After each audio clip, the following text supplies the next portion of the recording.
नमस्ते मित्रों, अपना टॉपिक था राजस्थान की प्रमुख लोक देवियाँ। तो दोस्तों, लोक देवियों में जोधपुर जिले की प्रमुख एक माता पढ़ चुके हैं, आई माता। नेक्स्ट अपने बात करेंगे दोस्तों जोधपुर जिले की प्रमुख लोक देवियों के बारे में आज की क्लास में। तो दोस्तों, आज अपनी क्लास रहने वाली है चक्रेश्वरी माता, या इसे कहते हैं मित्रों नागणेची माता। तो दोस्तों, ये चक्रेश्वरी माता है, इनकी दोस्तों मूर्ति है वो नगाना गांव बाड़मेर में। और यहाँ पर दोस्तों मूर्ति की स्थापना अगर पूछे तो राजा राव दुहड़ जी ने कर्नाटक से मूर्ति मंगवाकर 18 भुजाओं वाली स्थापित करवाई। तो ये ध्यान रखना। तो यहाँ पर दोस्तों नगाना गांव है, यहाँ पर माता का प्रथम धाम है, ये ध्यान रखना, माता का प्रथम धाम अगर आपसे पूछे तो नगाना गांव बाड़मेर है। और नगाना गांव बाड़मेर में ही मूर्ति की स्थापना होने के कारण ही मित्रों माता का नाम क्या पड़ा, नागणेची माता, ये ध्यान रखना। लेकिन फिर दोस्तों नगाना गांव बाड़मेर से मूर्ति है दोस्तों नागणेची माता की, यह चली जाती है कहाँ पर मित्रों, मेहरानगढ़ दुर्ग जोधपुर। और यहाँ पर दोस्तों मूर्ति है, यह मूर्ति मंगवाते कौन हैं, तो राव जोधा, ये ध्यान रखना। तो राव जोधा ने नगाना गांव बाड़मेर से नागणेची माता की मूर्ति मंगवाकर मेहरानगढ़ दुर्ग जोधपुर में स्थापित करवाई। तो अब दोस्तों माता का मंदिर है, प्रसिद्ध भव्य मंदिर है मेहरानगढ़ दुर्ग जोधपुर, यहाँ से प्रश्न पूछा जाता है। नेक्स्ट अगर हम मित्रों बात करें तो मेहरानगढ़ दुर्ग जोधपुर से मित्रों यहाँ से मूर्ति है वो मूर्ति चली जाती है बीकानेर में। और बीकानेर में दोस्तों राव जोधा के पुत्र आते हैं राव बीका। कौन आते हैं मित्रों, राव बीका जी है दोस्तों, ये अपने मेहरानगढ़ दुर्ग से माता की चांदी की मूर्ति, कैसी मूर्ति मित्रों, चांदी की मूर्ति लाकर स्थापित करते हैं। तो बीकानेर में भी नागणेची माता का एक क्या रहता है, भव्य मंदिर। नेक्स्ट है बड़ा ही शानदार प्रश्न है, वेरी वेरी इंपॉर्टेंट है दोस्तों, कि नागणेची माता ये कुल देवी है। तो ये ध्यान रखना मित्रों, मारवाड़ के राठौड़ों की, ये ध्यान रखना, मारवाड़ के राठौड़ वंश की क्या रहती है, नागणेची माता कुल देवी।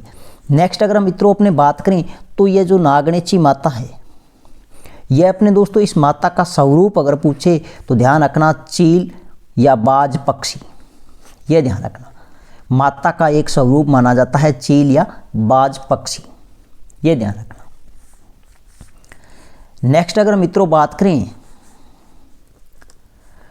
तो ये जो मारवाड़ के जो राठौड़ वंश है मित्रों, मारवाड़ के कौन से वंश, राठौड़ वंश, ये राठौड़ वंश है मित्रों, ये नीम वृक्ष की पूजा करते हैं। किस वृक्ष की, नीम वृक्ष की पूजा करते हैं। तो दोस्तों नीम वृक्ष को राठौड़ वंश के दोस्तों अपने बात करें तो ये दोस्तों नीम वृक्ष की पूजा करते हैं। नीम वृक्ष को न ही तो जलाते हैं और न ही काटते, ये ध्यान रखना, नीम वृक्ष को।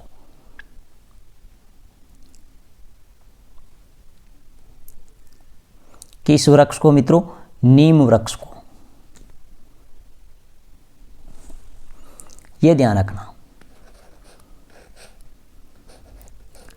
नीम वृक्ष। अगर आपसे पूछ ले नीम वृक्ष से औषधीय महत्व स्थापित किया, कौन सा महत्व मित्रों, औषधीय, मतलब नीम से औषधि, तो ये दोस्तों देवनारायण जी है। कौन है, देवनारायण जी। देवनारायण जी ने मित्रों सर्वप्रथम क्या किया, नीम के पौधे से औषधि का निर्माण किया, यह ध्यान रखना। और नीम वृक्ष है दोस्तों, इसको अपने आदर्श मानते हैं, इसको न ही जलाते हैं न ही काटते हैं। तो वो अगर आपने बात करें तो ध्यान रखना मित्रों कौन है, राठौड़, ये ध्यान रखना। अगर आपसे कल को पूछ ले नीम वृक्ष को अपना आदर्श वृक्ष मानते हैं तो राठौड़ वंश। ये थी अपने दोस्तों कौन सी माता, चक्रेश्वरी या नागणेची माता। नेक्स्ट अगर अपने बात करें मित्रों जोधपुर जिले की प्रमुख देवियों में तो अगली माता आती है मित्रों सचिया माता। कौन सी माता दोस्तों, सचिया माता। यहाँ से भी बहुत ही अच्छा प्रश्न बनता है। सचिया माता का प्रसिद्ध मंदिर है, बहुत ही अच्छा प्रश्न है, ओसिया जोधपुर में। कहाँ पर है सचिया माता का प्रसिद्ध मंदिर, ओसिया जोधपुर में। यहाँ पर दोस्तों मंदिर का जो निर्माण है वो अगर आपसे पूछे तो परमार राजा उपल देव ने मंदिर का निर्माण पूछे ओसिया जोधपुर में तो परमार राजा उपल देव ने करवाया। अगर पूछे किस शैली में करवाया तो ये ध्यान रखना मित्रों, प्रतिहार शैली में करवाया। यह दोस्तों जो सचिया माता का मंदिर है यह किस शैली में निर्मित है तो प्रतिहार शैली में है। इसका निर्माण करवाया था परमार राजा उपल देव ने। नेक्स्ट अगर पूछे कुल देवी तो ये दोस्तों जोधपुर के ओस वालों की कुल देवी है। ये ध्यान रखना, कुल देवी किसकी है? जोधपुर के ओस वालों की कुल देवी। अगर मित्रों आपसे पूछ ले राजस्थान का भुवनेश्वर किसे कहा जाता है, राजस्थान का भुवनेश्वर, तो ये ओसिया है मित्रों, इसे राजस्थान का क्या कहा जाता है? भुवनेश्वर के उपनाम से जाना जाता है। ये ध्यान रखना, राजस्थान का भुवनेश्वर।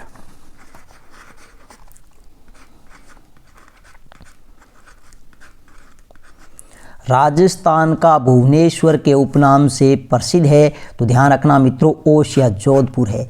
ओसिया को कहते हैं राजस्थान का भुवनेश्वर, ये ध्यान रखना मित्रों। नेक्स्ट है दोस्तों, नेक्स्ट माता की अगर हम बात करें तो ये ध्यान रखना मित्रों, कौन सी माता आती है? माता है अपने लटियाला माता। कौन सी माता है मित्रों? लटियाला माता। वो लटियाला माता को ही मित्रों किस नाम से जाना जाता है? खेजड़ बेरी राय भवानी के उपनाम से जाना जाता है। तो लटियाला माता, खेजड़ बेरी राय भवानी माता, ये ध्यान रखना। वो लटियाला माता का अगर आपसे मंदिर पूछे मित्रों तो यह फलोदी तहसील जोधपुर में है। ये ध्यान रखना, फलोदी तहसील जोधपुर में। और दोस्तों ध्यान रखना, मंदिर के आगे खेजड़ा वृक्ष है। कौन सा वृक्ष है मित्रों? खेजड़ा वृक्ष है। इसीलिए माता का नाम क्या पड़ा? खेजड़ बेरी राय भवानी। अगर आपसे पूछे लटियाला माता का राजस्थान में प्रसिद्ध दूसरा मंदिर, तो दूसरा मंदिर रहता है मित्रों नवा शहर बीकानेर। कहाँ पर? नवा शहर बीकानेर। नेक्स्ट अगर आपसे पूछे, वेरी वेरी इंपॉर्टेंट है कि कल्लों की कुल देवी, तो कल्लों की कुल देवी पूछे तो लटियाला माता। कौन सी माता? लटियाला या फिर खेजड़ बेरी राय भवानी माता। तो ये ध्यान रखना मित्रों। अगर आपसे पूछे राजस्थान का सबसे शुष्क स्थान तो फलोदी जोधपुर। राजस्थान का सबसे शुष्क स्थान फलोदी जोधपुर, ये ध्यान रखना मित्रों। नेक्स्ट अपने बढ़ते हैं मित्रों अगली लोक देवी के बारे में। तो इसके बाद में लोक देवी है मित्रों बहुत ही अच्छी है। कौन सी? चामुंडा माता। कौन सी माता है? चामुंडा माता। नेक्स्ट हम बात करने वाले हैं चामुंडा माता के बारे में। तो दोस्तों चामुंडा माता है, इनका नाम चामुंडा क्यों पड़ा? सबसे पहले तो यह ध्यान रखना, चामुंडा माता ने शुंभ व निकुंभ के सेनापति चंड व मुंड का वध किया। चंड और मुंड का वध किया, तो इसी के कारण इसका नाम पड़ा चामुंडा माता।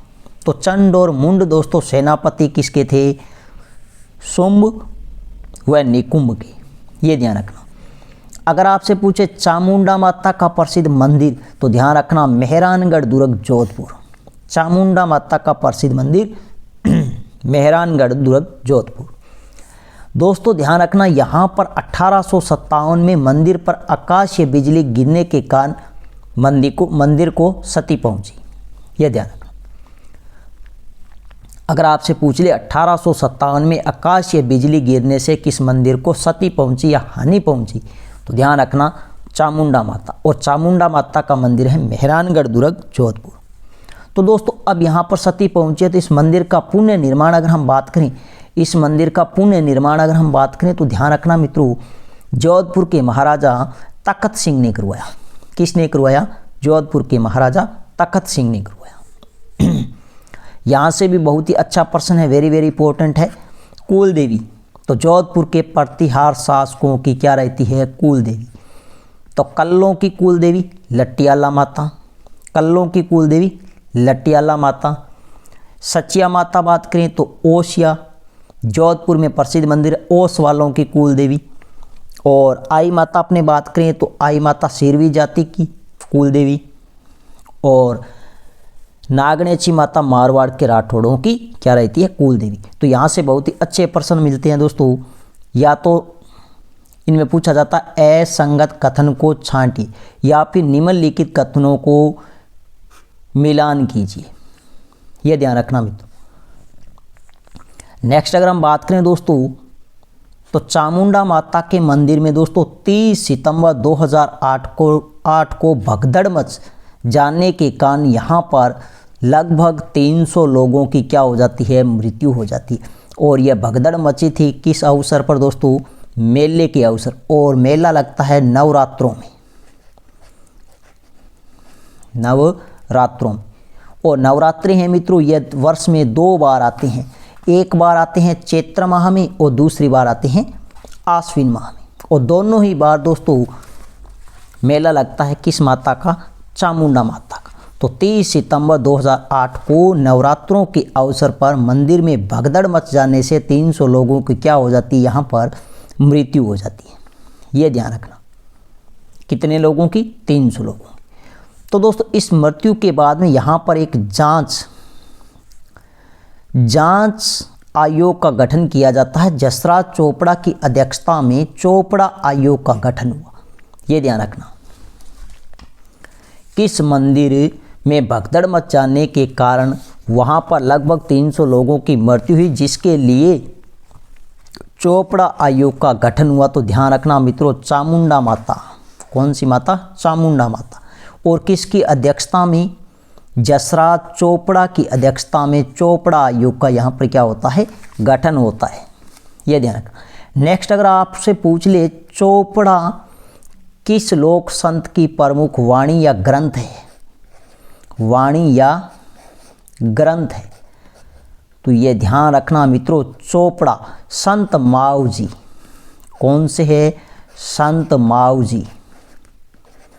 संत माऊजी का प्रमुख ग्रंथ या फिर इसे हम कहते हैं वाणी है। तो ध्यान रखना, संत माऊजी का प्रमुख ग्रंथ या वाणी क्या कहलाती है, तो चोपड़ा कहलाती है। संत माऊजी है, इनका जन्म अगर पूछ ले तो साबला गांव डूंगरपुर में, साबला गांव डूंगरपुर में। अगर पूछ ले संत माऊजी ने किस संप्रदाय की स्थापना की, किस संप्रदाय की स्थापना की, तो मित्रों ध्यान रखना, निष्कलंक संप्रदाय की स्थापना की, निष्कलंक संप्रदाय की स्थापना की। तो यहाँ से 3 प्रश्न बनते हैं कि संत माऊजी ने किस संप्रदाय की स्थापना की, निष्कलंक। संत माऊजी का जन्म और प्रसिद्ध मंदिर है तो साबला गांव डूंगरपुर। संत माऊजी की प्रमुख वाणी या ग्रंथ पूछे तो अपने कौन सा मिलता है मित्रों, चोपड़ा। नेक्स्ट अगर मित्रों अपने बात करें तो माता आती है कौन सी, माता का नाम है पीपाड़ माता। पीटाड़ नहीं है मित्रों, यहाँ पर पीपाड़ माता है। कौन सी माता है, पीपाड़ माता। कौन सी माता है, पीपाड़ माता। ये ध्यान रखना, पीपाड़ माता। और पीपाड़ माता का मंदिर पूछे तो ओश या जोधपुर में। तो ध्यान रखना, ओश या जोधपुर में 2 माताओं के मंदिर है, एक पीपाड़ माता और दूसरी माता है अपने कौन सी, सचिया माता। तो सचिया माता का मंदिर पूछे तो ओश या जोधपुर, पीपाड़ माता का मंदिर पूछे तो ओश या जोधपुर। नेक्स्ट माता की अगर हम जोधपुर में बात करें तो ध्यान रखना मित्रों, कौन सी माता है, नेक्स्ट माता आती है हमारे पास ऊंट माता या ऊप माता। ऊंट माता या फिर ऊप माता। और इनका दोस्तों प्रसिद्ध मंदिर पूछे तो जोधपुर जिले में है। कहाँ पर है, जोधपुर जिले में। तो दोस्तों इसी के साथ ही जोधपुर जिले की प्रमुख लोक देवियाँ यहीं पर होती है समाप्त। अगर आपको वीडियो अच्छी लगी तो कमेंट बॉक्स में कमेंट करके अवश्य बताएं। नेक्स्ट मिलते हैं एक नई वीडियो के साथ में, नए टॉपिक के साथ में। तब तक के लिए धन्यवाद।